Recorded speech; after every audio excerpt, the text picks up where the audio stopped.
Welcome to the Dignity of Women, where we dig deep into the vocation and dignity of women in the church in modern times and as an answer to the call for a new evangelization. I'm your host, Kimberly Cook. Joining me today is Mary Rice Hasson. Mary is the Kate O'Brien Senior Fellow at the Ethics and Public Policy Center in Washington, D.C., where she co-founded and directs the Person and Identity Project, an initiative that equips parents and faith-based institutions to promote the truth about the human person and counter gender ideology. An attorney and policy expert, Mary has been a 3-time keynote speaker for the Holy See during the United Nations Commission on the Status of Women and serves as a consultant to the U.S. Conference of Catholic Bishops. She was awarded the Cross Pro Ecclesia et Pontifice, a decoration of the Holy See, for her distinguished service to the Catholic Church. A graduate of the University of Notre Dame and Notre Dame Law School, Mary is married to Seamus Hasson, and they are parents of 7 grown children and grandparents of 9. Thank you so much for being with us today, Mary. Thank you so much. It's just a delight to be here and to have this conversation with you.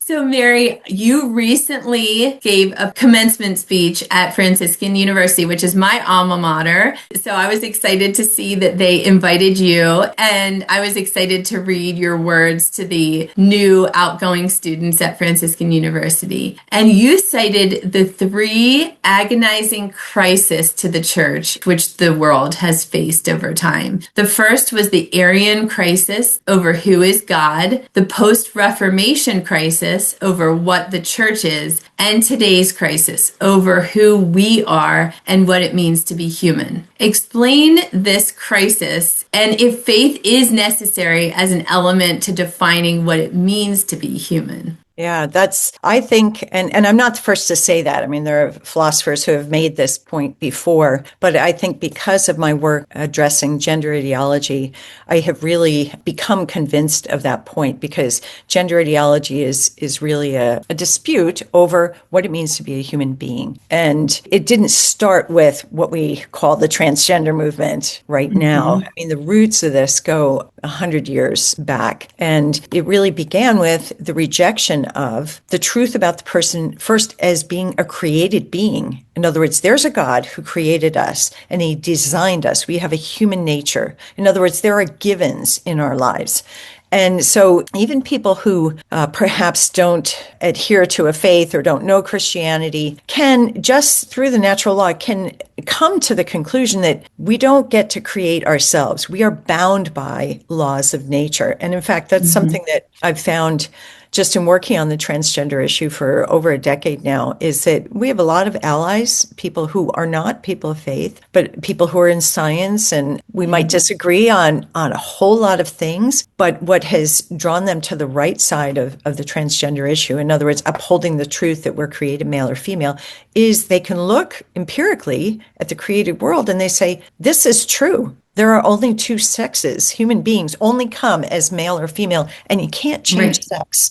And there's a lot that flows from that. So this confusion or dispute over what it means to be a human being certainly is at the core of the transgender issue, but I think also it is something that we've seen in other critical cultural issues that came before, whether it's the sexual revolution and the decline of marriage, et cetera. But it all comes back to understanding who we are. Right. It sounds laughable when we hear these things like, what is a woman, right? We've heard that a lot in the past decade, but we realize that there is a real need for an explanation. And even when we've given a plausible explanation, to go beyond that and say, what does it mean to be a human? That we've actually lost what it means to be a human.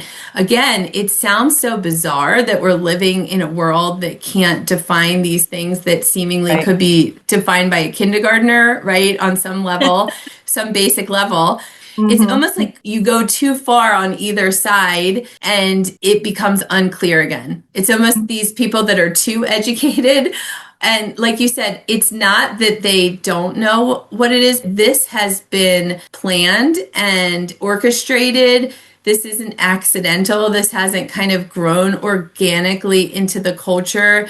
This is something that has been implanted and it has slowly been cultivated. And it really is a state of confusion because it's not that we haven't known what these identities are, but it's that we've lost focus and now it's so ambiguous, the language, that we're unsure of ourselves.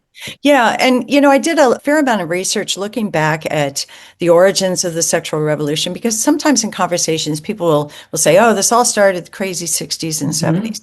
Well, it didn't. It actually started back in the late 1800s when you look at, as an outgrowth of Marxism, you saw a number of philosophers over in Europe and sexologists, the German sexologists, became a new title, a new profession. But it came out of a movement of medical leaders, legal leaders, and philosophers who were specifically aiming to reject, to throw off what they viewed as the constraints of Christianity. In other words, they had come to embrace the idea of the atheistic mindset that there is no God, we don't need God, and we certainly don't need his rules. And oh my gosh, look at our society. We've got all these repressive rules and norms and laws that are really based on this outdated belief in God. So there was a concerted effort to reject God, but to reject human nature, to reject the social norms, and then to dismantle the social institutions and conventions that have arisen in order to uphold those norms. For example, laws around marriage or laws around children and relationships and same-sex activity. That was a major thrust of the efforts in the late 1800s through the early 1900s. Really came out in the open in the early 1900s in Germany, where they're pushing back against a sodomy law. But it was the same people who then were promoting the idea of both homosexuality as an identity, in other words, as opposed to same-sex attraction. Up until that time, we saw it understood as certain behaviors are vices, right? Certain behaviors are not conducive to human flourishing. And yet, again, coming out of the late 1800s, early 1900s is where we saw this shift to say, no, there are some people, a different kind of person who has, let's say, same-sex attractions. Same line that we see now with people talking about people who are rejecting their given sex and self-identifying into some other chosen category. It's the culture or the movement behind that says, no, this is a different kind of person. These are, quote, trans kids or trans people who have always existed. But it's a way of claiming that activities, behaviors, or desires are not just activities or desires that you can control or you can shape or you can channel, but rather, oh no, this is who I am. This is an identity, and therefore it's discriminatory against me as a person if you don't let me be who I want to be, or behave the way I want to behave. So it's deep rooted, but it really comes back in a big picture perspective. It really comes back to an attempt to rebel against God, to rebel against human nature. Again, there were lots of people who, over the course of history, may not have been believers, but respected human nature. They understood it was a given. You can't just deny human nature. And we still recognize that as a culture in some respects, right? If someone goes up to a 20-story building and says, I'm going to fly, you say, no, you're not, Right. Because you cannot fly. You are a human being. You cannot jump off a building and fly. And so we still have that common sense and that recognition that there are boundaries and limits to our human nature that are built into who we are.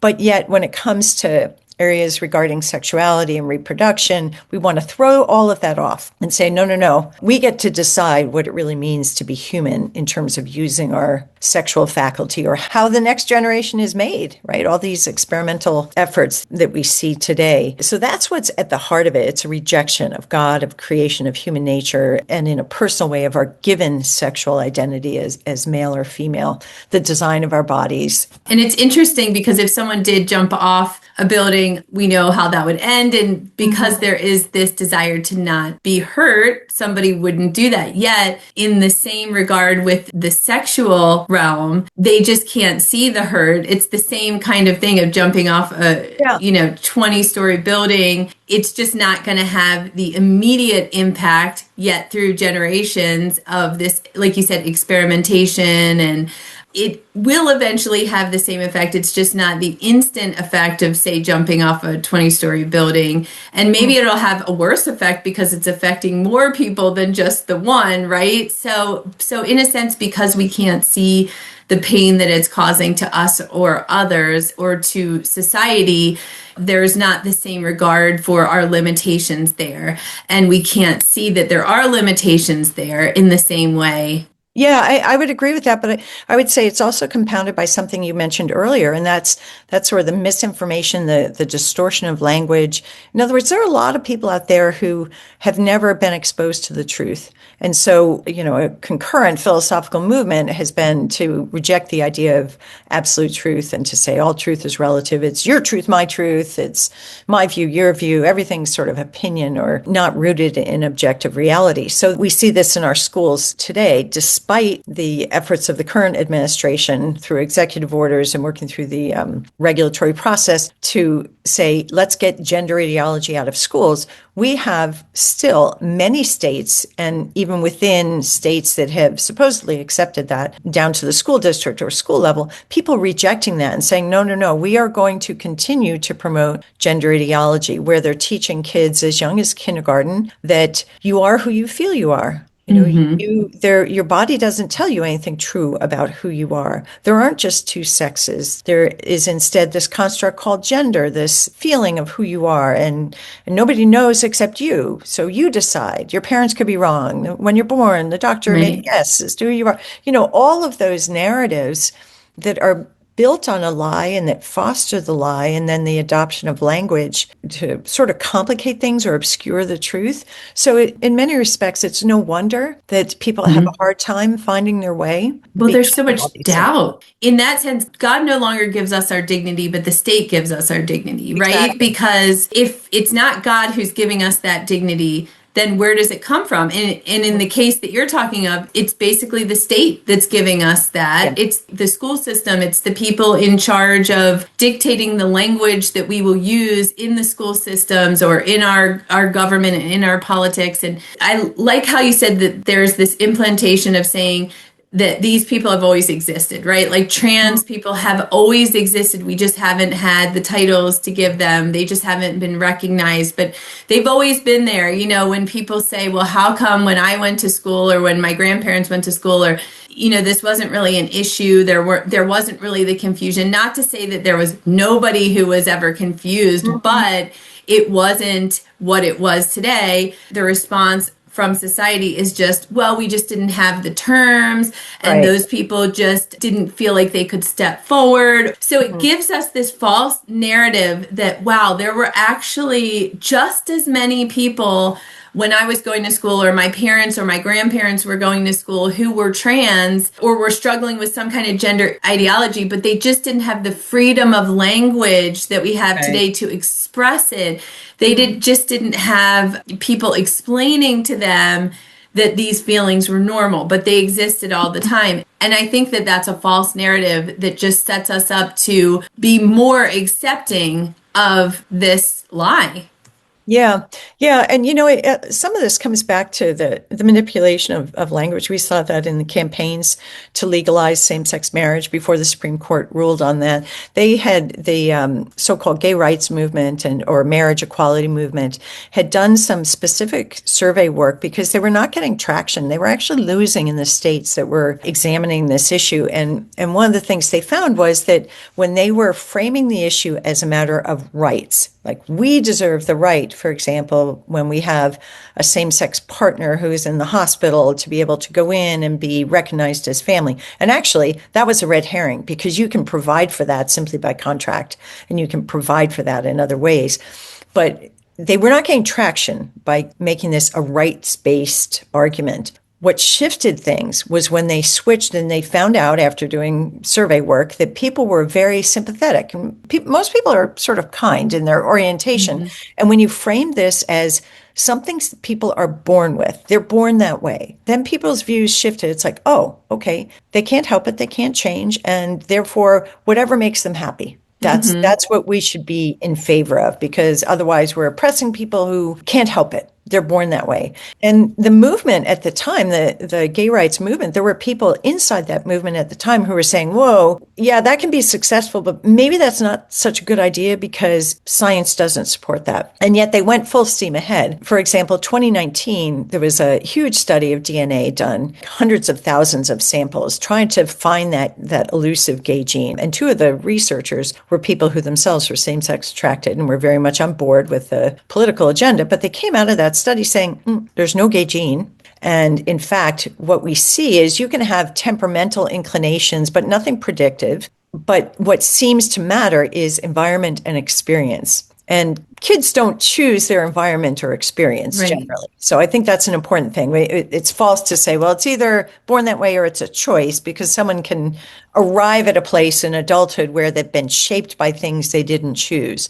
But yet you're still going to choose your behavior going forward, and you still choose how you're going to interpret and understand those experiences. So the conclusion of that 2019 study that was published in Science was there's no gay gene. It's mostly influenced by experience and environment, but it doesn't matter. If you talk to most people, and certainly most people in the church still will say, people are born that way. So we have on the question of same-sex sexual relationships, the last survey I saw, which was Pew data, showed about 70% of Catholics say they believe same-sex sexual relationships are moral and same-sex, quote, marriage is permissible. Now that's 70% is anyone who calls themselves a Catholic. Right. But even when you break it down and you look at people who attend Mass with regularity, it's still just over half. So what that shows is there's been huge inroads made by sort of playing on, manipulating people's sympathies for people,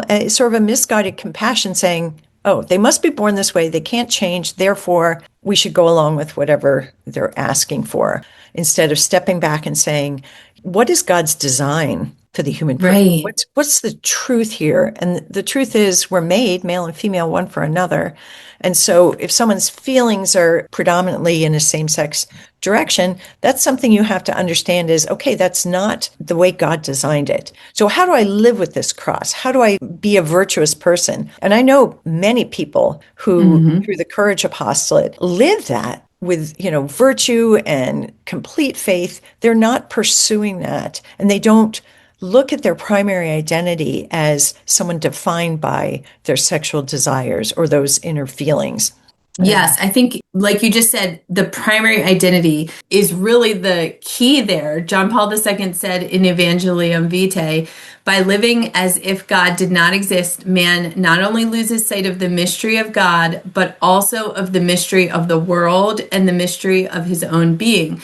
So without recognizing our fundamental identity as sons and daughters of God, I mean, where are we likely to find our identity, right? So that's the thing. If we don't find it, if your core identity, who you are, is not a son or daughter of God, well, you need to find your identity somewhere. And that's where we do find people claiming their identity in, say, their gender, and not the gender of their birth, but say either the gender of their choosing, or their sexual identity, or their sexual attraction, or any of these things. This is not really who we are as human beings. There's something much more fundamental, which is the starting point is recognizing yourself as a son and daughter of God, right? And without that, you are going to try to find your identity somewhere else. You need to. So you're going to try to define it, and you're going to latch onto one of these movements that makes you feel like you have a home there, and makes you feel like you can find your identity. You can relate with other like-minded people. Mm-hmm. Yeah, and I love that quote from JP2 that you just gave. And another one that I think is really powerful is from a 2012 address that Pope Benedict gave to the Roman Curia. It was around Christmas time, where he says, when the freedom to be creative becomes the, quote, freedom to create oneself, you've lost sight of the maker. And when you lose, and I'm paraphrasing now, but once you lose sight of the maker, you lose sight of human dignity. Because our dignity is rooted in the fact that we're created in the image and likeness of God. And that's, again, a gift we receive. So once you throw all that out, and you say, no, I recreate myself, or I create myself according to my own desires, all of a sudden it's very unstable. There's no Hmm. rootedness. And Pope Leo recently was asked, about the whole LGBT stuff, and he said, "Look, everyone's welcome in the church," which is true. Arms wide open. But God doesn't leave us just sort of as we are. He wants us to be his disciples. But what Pope Leo said was, I relate to people as a son or daughter of God, just as you honed in on. That is who we are because our fundamental identity is relational. It's Hmm. relational with God, and then receiving this sexual identity, as the Catechism calls it, as either male or female. That's who I am.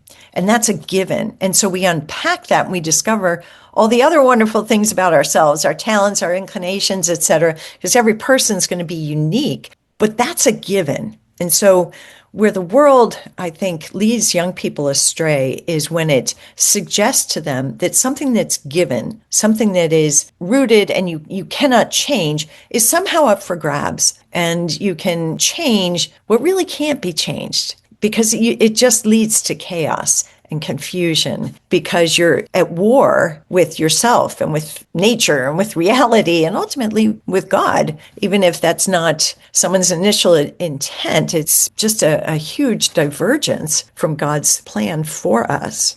Well, it's very unsettling to think that something that we had believed was unchangeable could be changeable. Mhm. So even the thought that kids are being taught in school or hearing in society this, well, what else is not true? It makes you question truth because if something so primary and foundational as who we are in our bodies might Mhm. not really be who we are, then what else is untrue about myself? And again, who is the human person? Who am I? So Yeah. it is so confusing. And I think it is diabolical because it's not only giving permission for the people that have these inclinations, but it's confusing a lot of other innocent minds to believe that there is no truth or to question the truth that maybe they had held. And like you said, a lot of people may have never heard the full truth. So what they're grasping onto is kind of being slowly tugged away. So that's where I see some of the diabolical nature of that, especially in the schools where you've talked a lot about education system because that is the young minds that are being formed, and that's where I think there is the most need to guard and protect and fight for that truth to be prevalent because education should fundamentally start with teaching truth.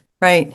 Yeah. And I clarify one thing. I don't use the word gender, and I think it's important. Gender has sort of gotten us off track. And the word was popularized by Dr. John Money and his colleague, Dr. Robert Stoller, in the late 50s, early 60s. But their conception of it was your social role distinct from, although they still originally connected it to the fact that you had a sex body, but distinct from your sex body. And then it became something that was independent of your sex body. And radical feminists, Marxist feminists, et cetera, queer theorists, took gender and ran with it. It now Mm-hmm. is defined as your inner sense of who you know yourself to be, right? Male, female, both, neither, something else. It's completely unhinged from any biological reality. So they keep trying to deflect the conversation away from sex. But sex is what we're talking about, sexual difference, male, female. And it's been interesting to see people like Richard Dawkins, who's an atheist, right? Not an ally on faith or even issues of morality, but who has made numerous pronouncements over the past year saying, hey, wait a minute, I'm a scientist and I'm looking at this, and you're talking about gender as if it's sex is irrelevant, your body's irrelevant, and yet you're saying sex is a spectrum and your sex can change. And he says, that's crazy. We know what Mm-hmm. sex is. It's male or female. It's a differentiation. It's defined by the organism has a design that will make either large gametes or small gametes, sperm or egg. That's the definition. There are only two sexes. So I think that's an important thing. Bring it back to sex. Sex is real. Sex is definable. Sex cannot be changed because it marks every cell of your body. And whereas, a lot of us grew up in an era where you used gender interchangeably with sex, I mean, now I tell people I think that's really inadvisable because we don't own the term. The term is conceived to express something that really is not where we want to go. We don't want to have this divergence. We can acknowledge there are different ways that people express their masculinity and femininity. We can talk about social expectations, but this word gender has become really problematic because it's like the linchpin of this ideology, this idea that who you are is self-defined, and it can be self-defined in contradiction to the reality of your body. And the other point that I wanted to pick up on of something you mentioned was just the harm that comes. And I think sometimes it's true. A lot of times we don't see the harm because it's something that only becomes manifest over time. For example, people who have multiple casual sexual relationships, it's been sort of a wake-up call for many in the feminist movement to realize, gosh, maybe casual sex was not really good for women, right? But I think the other thing that happens there is that there's just a repackaging of evil as good. So these young people who get caught up in the transgender issue, for example, are told and persuaded and convinced that it's a good thing to mutilate a healthy body, right? To cut off your healthy breasts so that you can now somehow feel more like your authentic self.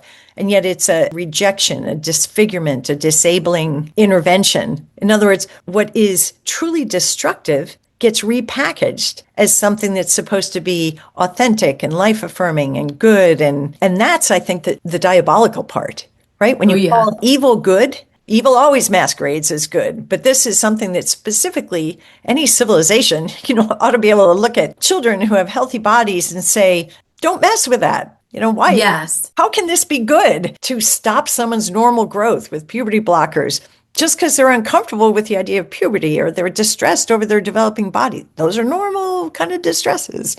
But instead, we're going to say, no, your body is the problem. And we're going to help you disable it, make it dysfunctional, disfigure it. All those D words, I think, diabolical, because what is the devil? The devil hates human beings. And the devil is continually trying to destroy human beings. And that's one of the things from a spiritual perspective I see happening in such just stark terms in this transgender ideology, because it is so destructive, not just of the individual, but of the family relationships. Because when one person changes their, quote, identity, it changes your relationship with everyone. Oh, yeah. A new name that they want to be identified by, new pronouns, they just expect everyone to just suddenly start calling them that and start accepting that. And like you said, if this is something that is wrong, which we believe that it is, and maybe many people in their family also feel the same way, they can't just jump on board with accepting that. So that's going to cause a lot of harm to the family. I wanted to ask you why the Person and Identity Project exists. Why did you feel that it was necessary to begin this? And what have you and others in the church been doing to fight the cultural attack on gender? As you said, the first thing would be to not use the word gender, which is interesting. I'm glad that you define that. But obviously, there's a big need for this. Why did you feel we need a specific person and identity project? And here is our plan going forward with this project. Yeah, good question. So I had been working for a while in areas trying to assist the church and just working on cultural issues related to marriage, family, the human person, sexuality. And I got a research grant. I was looking on a transnational basis, a global basis, on global actors who were coercing women in terms of their reproductive freedom. And at the same time, I came across enough information that suggested there was a link with what at that time was the small and emerging kind of transgender movement or gender ideology. And so that became part of my research project. And I ended up focusing extensively on that. And when I finished the project after about 9 months, I realized, wow, this is so rooted, because at that time, this was about 2010. By that time, you were already seeing laws changing. You were seeing language changing. You were seeing this stuff being pushed into education, not just here in some states at the time, but overseas and as part of foreign aid packages. And so I emerged from that research realizing this is a huge problem. It's an attack on the human person. And we as a church are not prepared. And by that, I don't mean that we lacked the teaching. No, we had clear teaching. The church has taught and thought and preached about the truth about the human person, for hundreds of years, from JP2's writings and then later Benedict and then Pope Francis. The popes were addressing it, but what we lacked was, one, an awareness of how this was going to affect our people. And two, any sort of a plan for how to combat this. And so through the Catholic Women's Forum, which is a network of Catholic women scholars, a number of us had begun working on this issue and seeing the problems. And we had held a private symposium, and a woman who at the time was the head of the women's office in the Vatican came over because it was an issue she was concerned about too. And at the end of that symposium, we formed what eventually became the Person Identity Project, a specific initiative to promote the truth about the human person, because you don't defeat error or lies just by saying, hey, that's wrong. You have to repropose the truth, and especially reproposing the truth in contrast to what's on offer. So drawing out that contrast between Christian anthropology, what we know is the truth about the human person, and spelling out, well, this is exactly what gender ideology says.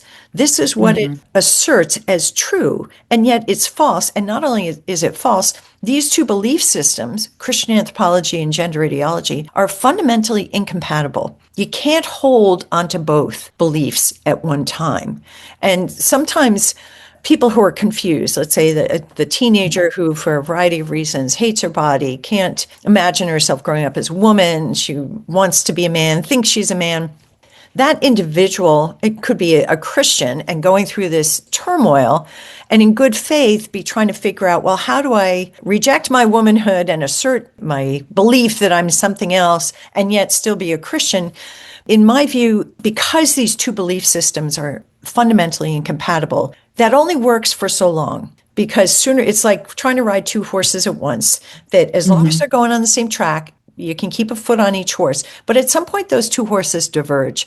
And that's what we tend to see with this ideology pulling people out of the church. It's not because people in the church are kicking them out and saying, you don't belong here because you're struggling with this. Not true. Right. There are people struggling with all sorts of things. The church is made up of people who are sinful and struggling. But when someone's sinful and struggling, we say, hey, okay, we're here. We come alongside you, but here's the way to go. There is a better way. Here's the truth. Here's what Jesus Christ tells us about you, the goodness of your body, the goodness of being created male and female, the goodness of his plan for sexuality. And there's forgiveness and there's grace, and there are people to help you find that fullness and live in the fullness of that truth. Sometimes people don't want to hear that. Right. So anyway, we realized the church was not equipped, both in terms of taking seriously this emerging ideology on a local level. The church, on an institutional level, at the Vatican level, yes, there were things that were being said even way back in the early 2000s about gender ideology specifically.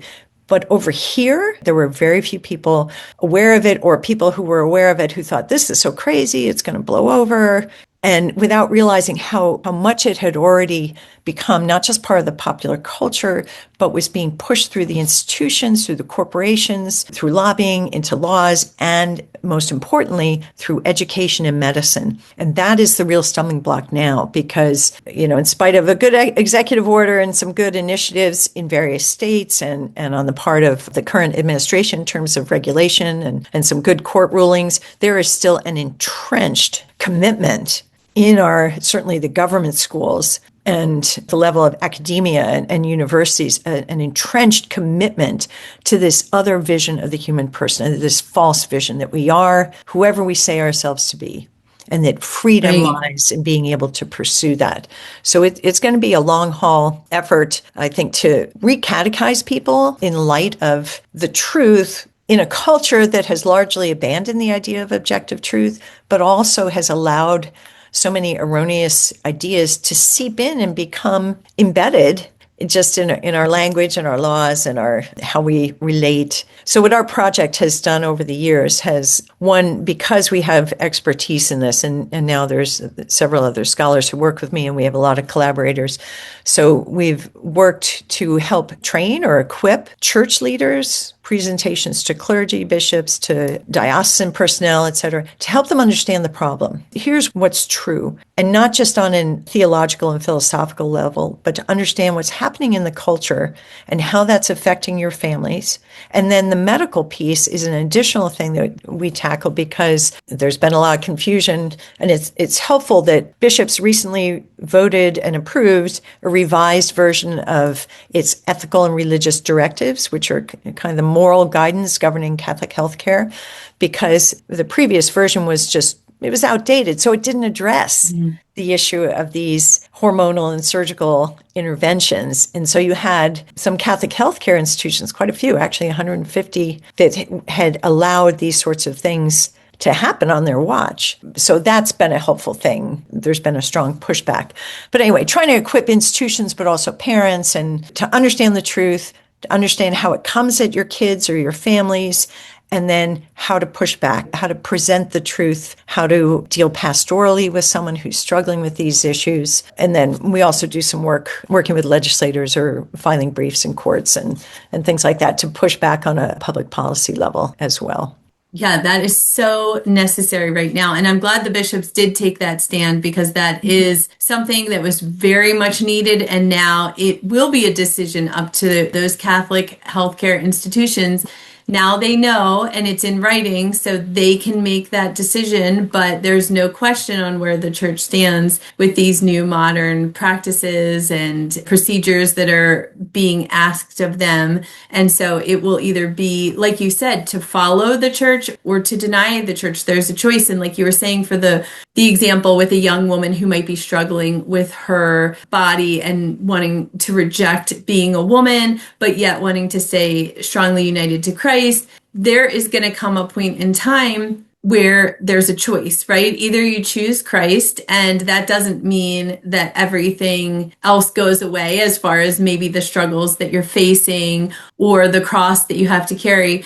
But there's a choice to be made, is either choosing to stay with Christ. And you mentioned many people who are living chaste lives because of same-sex attractions and things like that, and choosing to live in this place of courage and rejecting what they know is not the way that is of God and of nature. And so they are rejecting anything outside of that and choosing to sacrifice, knowing that something is disordered, right? And so I think that's the thing as well, is to look at, there may be some people who are authentically struggling with this, but instead of normalizing it for all of society, to recognize that this is a specific disordering of a way of thinking or hormones or whatever it is, and trying to help assist this individual, as opposed to normalizing this for all of society. And what was alarming to me with some of the work that I read of yours was how this is a heavily funded top-down ideology that's being midwifed into society for the past few generations. So I think that's important to say again, is this is not something that has organically grown from compassion, seeing more and more young people struggling with this, and just organically saying, wow, we've got to make a space for these people who are struggling with this. It's almost welcoming refugees or something. As more and more refugees come with these different needs, we need to change a little bit or make a place for them. This isn't what we're talking about here. This is something that came from the top down. And like you said, it's a diabolical confusion that has been midwifed through. And again, John Paul II often said that the family was the foundation of society. We know that this gender ideology, denying sexual differences, undermining the foundation of the family and Christian anthropology is at the heart of the destruction of society and of our path to God, in essence. It is so important for the bishops to make that clear stand, and then to have projects like the Person and Identity Project to be able to, again, reach out to all of these institutions and say there is a voice of truth that is going to keep on speaking out, and we are not going to kowtow to all of these changes. We are going to stand with the church and reiterate what we know to be true. Yeah, and I think an important addition to everything you just summarized so beautifully is that we still need to respond with compassion to the individuals, which have now grown, an increasing number of individuals who are confused about these issues. So the latest data from Gallup, for example, says about 1 in 4 members of Gen Z, right, this youngest generation, calls themselves part of the rainbow community, LGBTQ plus. That's a huge percentage, which means there's a whole lot of people who have fundamentally rejected the idea that there is a truth to their body, there is a design. I'm not imputing malice to any of them, right? It's a very confusing culture and a lot of seductive messages out there about how this is the path to happiness, your feelings will guide you, etc. So what do you do in the face of that? And that's where I think it's important for the church to, one, lead with love. And I think we do that well. It's like, we love you unconditionally. That's God loves you unconditionally. The thing that I worry about is this. We hear so often the secular phrase of welcoming and including, and yet welcome and inclusion are inadequate. Inclusion is a deficient concept compared to charity. Charity means really loving the person. And really loving the person doesn't just say, come on in and we leave you in your misery. We leave you struggling. We don't share the truth. We don't help you sort out whatever is underneath. Really loving someone says, come on in, we're standing here with you, but we're going to help you. There is a truth that God has called you to, and that he will give you the grace, but there are human things that need to be worked on. So for example, with people who are identifying as trans, non-binary, etc., one thing we know from research that has come out mostly from Europe and Australia, places where medicine is a lot more centralized than what we have here, we know that there's a huge percentage of these young people who have pre-existing mental health issues.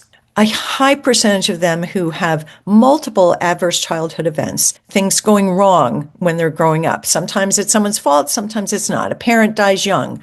That's an adverse childhood event. It creates wounds that need to be healed. If they're not healed, that's sort of a weak spot that can be exploited later on or be a source for confusion. Same thing, high rates of sexual abuse. Kids who are on the autism spectrum or who have other issues going on like that. So people have underlying issues, which people have always had. But what's different now is when someone presents and has underlying issues, but also is saying, therefore, I hate my body, or I don't want to grow up to be a man or a woman, or I don't think of myself that way. The cultural line is no problem. You're not male or female, whatever you're born as. You are who you feel yourself to be. In other words, it's an escape hatch. It says, come out, go this way, leave all that behind and create this new life based on your feelings. And to the extent the church is complicit in that by saying, we welcome, we include, but refusing to speak the truth, refusing to help people understand that there's an objective order that God has designed them for. And we all have sort of chinks in the armor and wounds and weaknesses. But part of our human responsibility is to work on those things, whether it's accepting them, whether it's resolving them, whether it's finding healing, and for other people to support you in that work, not supporting you as you merrily go off into this other direction that is really only Right. going to bring you unhappiness, destruction. Why? Because it is disordered. It's a departure from God's order. That phrase, philosophers and the church is talking about order and disorder. What they're talking about is things that are ordered properly towards what is good. There's an objective truth. We're ordered towards God. We're ordered towards the moral life as has been taught. When you're following a disordered path, you are rejecting that and you're choosing something that is ultimately not good. So sometimes the question for the church is, do we really believe this? Do we really believe that there is a truth and that certain ways of living are good for the human person? Or do we sort of take this agnostic stance that we welcome you, we include you, and go do what you want? So Right. I would argue that's not loving to the person.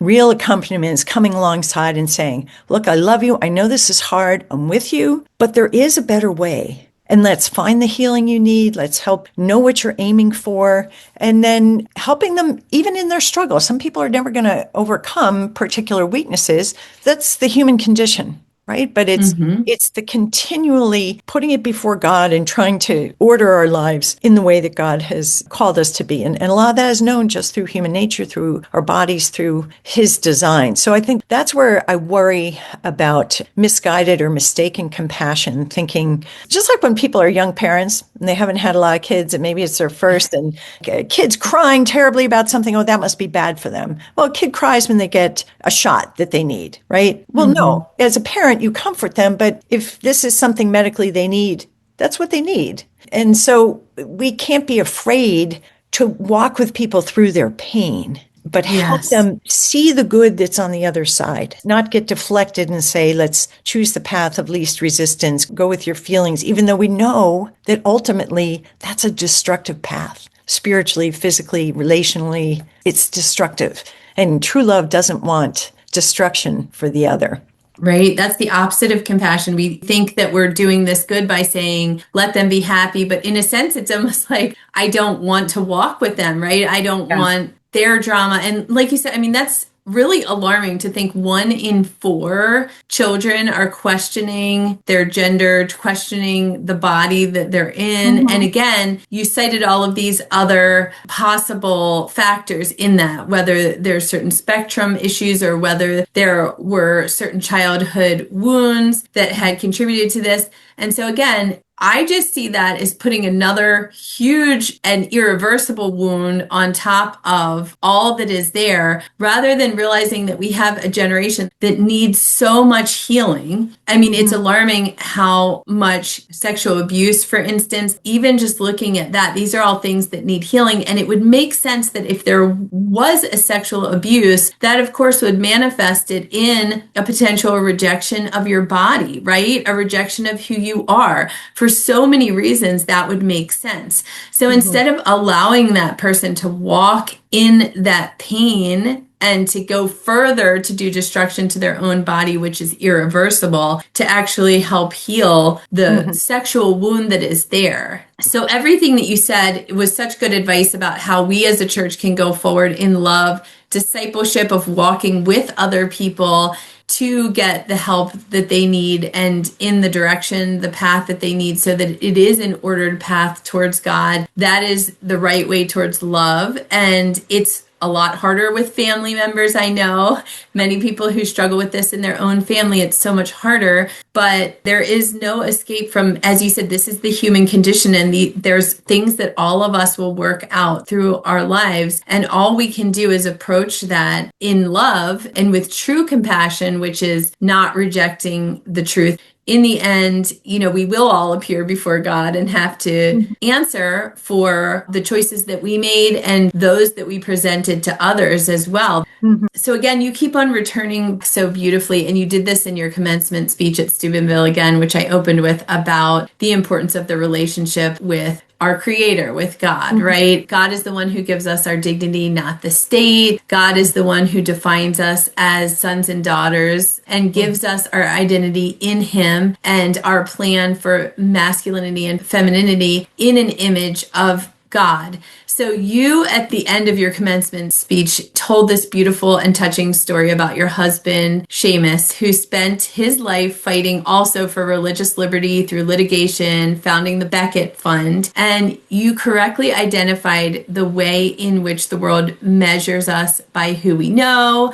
And again, in this DC area, it's where have you been? What have you done? What Right. important people do you know? But you said something that I thought was really touching, and I'd love to end on that because it's such a positive and beautiful note. With all these people that he's met and he's worked with, he had the most beautiful encounter with someone at the age of 14 that changed his entire life. So can you end by just telling us briefly that story? Yeah, it was it basically his conversion story, and he had been raised Catholic, but when he was 14, went to the beach with his family, and Jesus people at the time they were called, sort of these hippies who were kind of traveling Christians, just sort of a basic Christianity, came up to him and asked him if he knew the Lord, and he was like, yeah, I know the Lord, he's great, and they saw right through that, and they said, can we pray with you?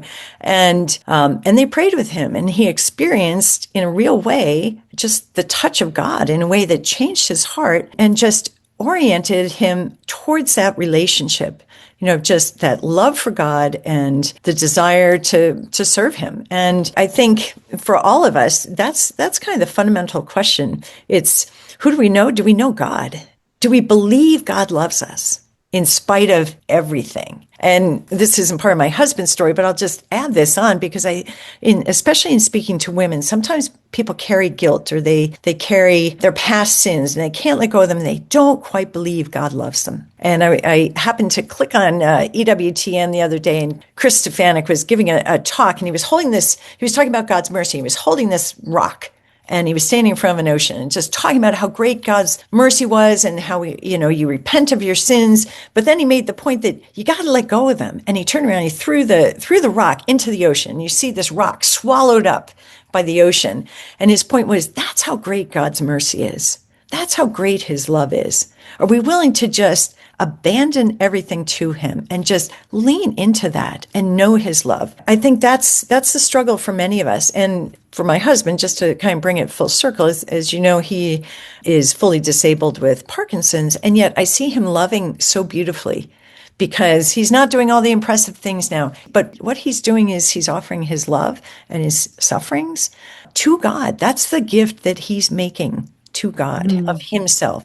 And yet that's what all of us are called to do. Yours are different from mine, or different from the next person we talk to, but everyone's got something. The question is, are we trying to do it alone and walk by ourselves and create our own path? Or are we turning to God with that immense mercy and grace that's on offer and saying, all right, I'm yours. Show me the way. It's a whole lot easier once you do that. Not suffering free, certainly not, but clearer and peaceful. And ultimately, we're called not to this world, but to eternal life. And that's an important thing to remember too. Right. All right. Well, thank you so much. My guest has been Mary Rice Hasson. It's been such a gift and a pleasure to have you, Mary. Thank you so much for being here with us today. Thank you very much.